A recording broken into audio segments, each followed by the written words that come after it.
These events took place 300 years ago on the vast plains of North America. A young girl named Naru dreams of becoming a great hunter. She possesses decent weapon skills. One day, she goes on a hunt, taking her faithful companion, a dog named Sari, with her. After tracking a deer, she chases after it, hoping to kill it. She throws a tomahawk but misses. Her dog gets caught in a trap and starts whining. Naru frees her pet and, using her knowledge as a healer, applies the necessary remedy to the wound. She carefully examines the trap, an object she has never seen before. Suddenly, she hears a strange sound coming from above. To find the source of the sound, Naru runs out into the open. In the sky, she sees an object flying among the thick clouds. Later, she tells someone that it was a thunderbird, and it was a sign for her that she was ready to become a hunter. She tells a young hunter named Tabe about all this. Later, they return to their settlement and go about their daily tasks.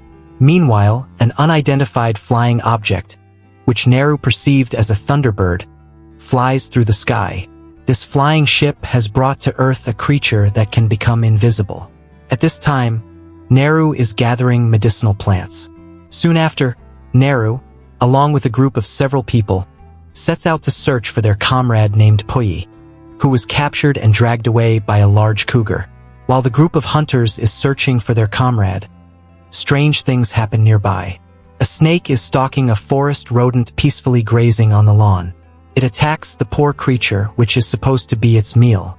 But, sensing the presence of another creature, it lunges at it. However, in an instant, two metallic blades pierce its head. The invisible hunter skillfully skins the snake. The group of hunters comes across the tracks of a large animal. Soon, they find their comrade, who is severely wounded and bleeding profusely. Naru uses her healing knowledge to help the unfortunate man. She treats the wound and gives him flower petals that can lower body temperature and thus stop the bleeding. As evening falls, Tabe plans to go after the cougar that attacked his comrade, while the others are to bring the wounded man back to the village. Naru insists on joining Tabe, but he says he can handle the cougar without her help. She replies that it's not just about the cougar. As a skilled tracker, she senses that something is not right. She asks, "Why is Pui still alive?" Naru joins the group, but along the way, she discovers tracks of a hunter that don't belong to their area. The rear paw prints are too large, and there's also a skinned snake. All of this seems strange and unusual. She and Paka set out to find Tabe to warn him that there is a more ferocious predator in the forest, stronger than a cougar or perhaps even stronger than a bear. Naru warns Tabe about this, but he remains focused on the cougar. They set a trap for the big wild cat. Naru and Paka climb a tree, while Tabe is supposed to lure the cougar towards them by pouring blood on the ground. Suddenly, the cougar attacks Paka, knocking him from the tree. Paka appears to be dead. The cougar then tries to get to Naru. The fierce cat jumps onto the branch where Naru is and approaches her. Naru, holding a spear, slowly backs away. Suddenly, the cat lunges at her, knocking her from the tree. Naru loses consciousness and later wakes up in safety. She learns that Tabe brought her back and that he continues hunting the cougar. That night, Tabe returns with the slain wild cat. He becomes the new chief of the tribe.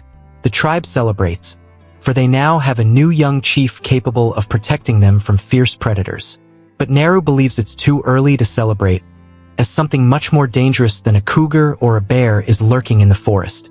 They must go and track down this creature. The next morning, Naru, along with her dog, heads into the forest and once again discovers large tracks left by the unknown visitor. She even measures the footprint, and it's significantly larger than a bear's track. Meanwhile, out in a field, a rabbit grazes peacefully, unaware that a predator is stalking it. A wolf has chosen the rabbit as its prey and is intent on catching it. However, someone or something else is watching the scene. This creature sees living beings in the thermal spectrum. Suddenly, the wolf lunges at the rabbit, trying to catch it. They are only a few meters apart, and it seems the wolf is about to catch and kill the rabbit. But just as the wolf grabs the rabbit, something knocks it off its feet. The wolf attacks the invisible hunter, but the hunter easily kills it. The hunter then separates the wolf's spine and head. Naru practices throwing her tomahawk, having improved her weapon by attaching a rope to the tomahawk's handle. In the evening, Naru cooks a meal over the fire for herself and her dog. The next morning, they set out, full of energy, to search for the mysterious creature. Meanwhile, the creature is busy with its trophies. Using some kind of substance, the hunter cleans the wolf's skull of fur and skin. Suddenly, the sound of a dog barking reaches it. The hunter becomes invisible and leaves the cave. Soon, Naru finds a herd of dead bison with their hides stripped off, and next to one of the bison, she discovers an unfamiliar object, a cigar. She sniffs the object and continues on her way. Later, the invisible hunter finds the dead bison herd, and also notices the cigar and a strange hair on the bison's carcass. Meanwhile, Naru falls into a swamp that could kill her. After several attempts, she successfully throws her tomahawk. The axe, with its attached rope, lodges between the roots of an old tree, and Naru pulls herself out of the swamp. Afterward, she hears a roar. It's a bear. She tries to kill it but fails. The bear starts chasing her, but she dives into the water and hides under a pile of roots and branches. The bear tries to reach her, but something distracts it. It's the invisible hunter, who engages in a fight with the bear. The large animal proves to be a more formidable opponent than the wolf or the snake. However, this otherworldly creature stuns the bear with a single blow and finishes it off. Naru witnesses the entire event. Taking advantage of the situation, she escapes. Soon, she encounters a group of her tribesmen who want to take her back to the village, but she refuses. She tries to tell them about the alien who easily defeated the bear, but they don't believe her. A fight ensues, and despite Naru putting up a good fight, the men overpower her.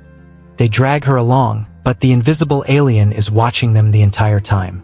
The group stops to rest for a moment, and suddenly, they sense someone's presence. The hunters draw their bows and arrows, ready to confront the intruder. However, a small animal emerges from the bushes, which they quickly kill. They mock Naru, saying she's afraid of some mythical monster.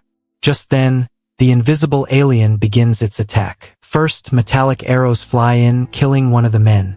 Then, two other hunters charge at the creature, but it kills them one by one. Naru tries to flee and runs into an open field. She hides there with another man in the tall grass. However, the hunter sees them through its thermal vision. They try to escape, but the invisible hunter kills the man first. Naru runs into the forest but gets caught in a trap. The alien approaches her but doesn't harm her, as voices from the forest draw its attention. Several French hunters with guns appear and take Naru with them. Naru regains consciousness and finds herself in a cage. One of the Frenchmen approaches her, speaks to her in her language, and asks what she saw. He explains that this creature is a hunter searching for the strongest prey. Tabi is also captured, and to make Naru talk about the brutal creature, they torture him. As a result, Tabi and Naru are tied to a tree as bait for the invisible hunter. The rest of the men set up an ambush, hoping to kill the alien. But the hunter appears where they least expect it. The horsemen are the first to be killed, followed by those lying in wait with their guns, expecting the creature's arrival. Naru explains to Tabi that this alien only kills when it perceives a threat. After all, it didn't kill her when she was trapped in the snare. Meanwhile, the invisible hunter, having disabled its cloaking, walks through the forest. At some point, its foot gets caught in a trap. It was a setup. The men attack, trying to ensnare it and tie it up. Perhaps they intended to capture it alive. The alien easily breaks free, killing several men with its advanced weapons in the process. The unfortunate men try to fight back, using both firearms and melee weapons, but the alien takes them down one by one. While the alien is occupied with killing the French hunters, Naru and Tabi manage to free themselves. Tabi goes off to find a horse, while Naru heads to the humans' camp to find her dog. As a skilled hunter, she silently kills the Frenchmen one by one, using knives and her tomahawk with the attached rope. Naru finds and frees her dog, sending it to look for Tabi. Meanwhile, the alien is treating its wounds using methods unknown to humans. In the camp, Naru helps one man, and in return, he teaches her how to use a pistol. Naru gives this man flower petals that lower body temperature. The alien can't see him. However, the man is still unlucky and meets his end. Just then, Naru's dog, Sari, appears and runs towards the alien. The alien aims its weapon at the dog, ready to kill it, but Tabi suddenly appears on horseback. As he rides past, he knocks the helmet off the alien's head. The alien fires a shot, but instead of hitting the dog, the arrow goes where the helmet is pointing. Naru observes this and understands how the alien's weapon works. Tabi rides around the alien, dodging its arrows. The alien puts its helmet back on, but Tabi strikes it with a spear. Tabi continues to land blows on the alien successfully, but the unwelcome guest from space acts cowardly by turning on its cloaking device. It's like fleeing the battlefield. The cowardly alien sneaks up from behind and stabs Tabi with its large blades. Even in this dire situation, Tabi manages to strike the alien one more time before the alien finishes him off. At that moment, Naru wastes no time and runs away. After these events, Naru knocks out one of the surviving Frenchmen. When he regains consciousness, he discovers that one of his legs is already gone. He crawls to a gun and grabs it, trying to shoot Naru. This Frenchman is meant to be bait for a more dangerous hunter, who soon appears on the scene. The alien approaches, seeing only the Frenchman, while Naru remains invisible to him because she had previously taken a potion that lowers her body temperature. Staying invisible to the alien, she shoots him in the back of the head, causing his helmet to fall off. Naru grabs the helmet and runs away. She prepares a trap for this uninvited guest from space. The creature follows the blood trail and stops when it sees the severed human leg. This is where Naru is waiting for the alien, sitting in a tree. Naru attacks him, striking the upper part of the alien's body with an axe. He throws her off, grabs a spear, and is ready to throw it, but Sari intervenes in the fight. The dog attacks the alien from behind, causing him to miss the girl when he throws the spear. She runs away, luring the alien into another trap. She skillfully dodges his attack, while the alien falls into the trap and sustains a few more injuries. Naru runs again. He chases her, but when she attacks the alien with a spear, he deploys a shield that cuts off his upper limb. The alien attacks but receives another wound. He grabs the girl by the throat and opens his shield to decapitate her, but the shield hits the rocks. Naru breaks off one of the creature's large teeth and strikes. She manages to escape and once again attacks the alien, pushing him into the swamp. The swamp starts to swallow him, but he emerges, retrieves his weapon, and fires. However, the alien's helmet is aimed at him, so the arrow he fires hits him in the head. The vicious monster is defeated. Naru returns to the village, bringing trophies with her. The severed head of the alien and the French hunter's pistol as proof that all enemies have been vanquished, allowing the tribe to live peacefully on the northern Great Plains. Now Naru will rightfully become the leader of the tribe.